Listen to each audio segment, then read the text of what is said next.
Welcome to the Bible reading journey, where we are traveling cover to cover from Genesis to Revelation in a year.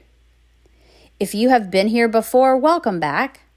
If you are just joining us, welcome to the journey. And just jump in where we are because it's never too late to start. Lighthouse Ministry is happy to be traveling this road with you.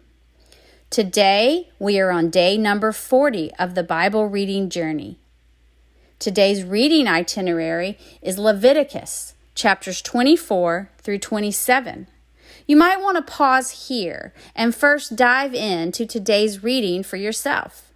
Then join us back here for thoughts about today's journey. Today's journey is about future purity in the Promised Land. As usual, in the text notes, you can find an outline of Leviticus to help us along the way. We have reached the end of our outline of Leviticus. We are on section 2D of the outline. Our last reading in Leviticus has some hard to understand passages, just as the rest of Leviticus.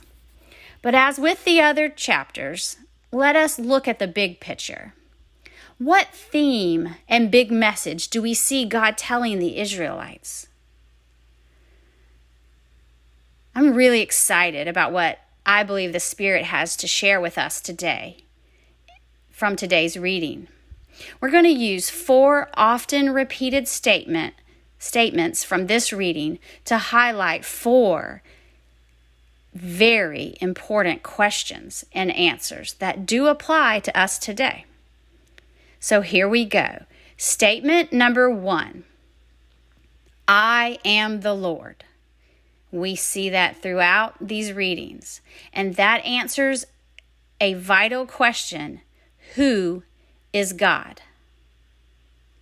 He is the God of the Israelites, of the Sabbath, of the lands, of the holidays, of the laws, of holiness, etc.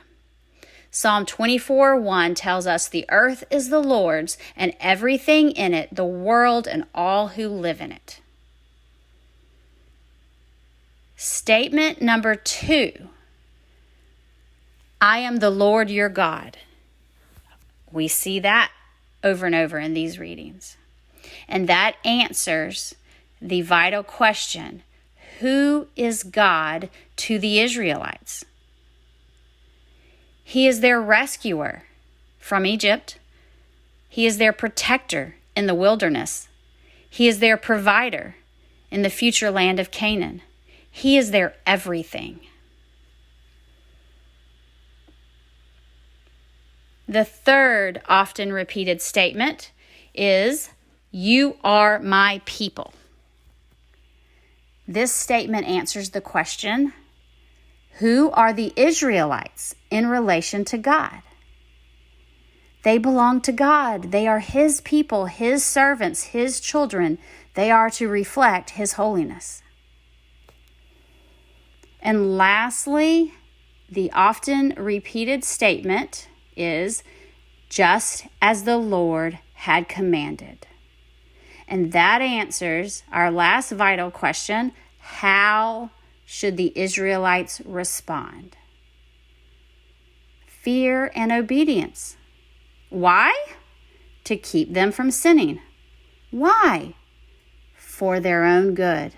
Why? So they will experience blessings instead of curses. Just a quick side note. Let's define fear of God, because we don't want to confuse it with fearing man. The Hebrew word is yirah, and it translates into fear and also awe, respect, reverence, and worship with trembling. Okay, back to these 4 fundamental questions for the fundamental foundation of a new nation. Here's the application. These are also fundamental questions for you and me. And we are on a journey through His Word and our life in large part to answer these similar questions for ourselves. 1, who is God? 2, who is God to me? 3, who am I in relation to God? And 4, how will I respond to God?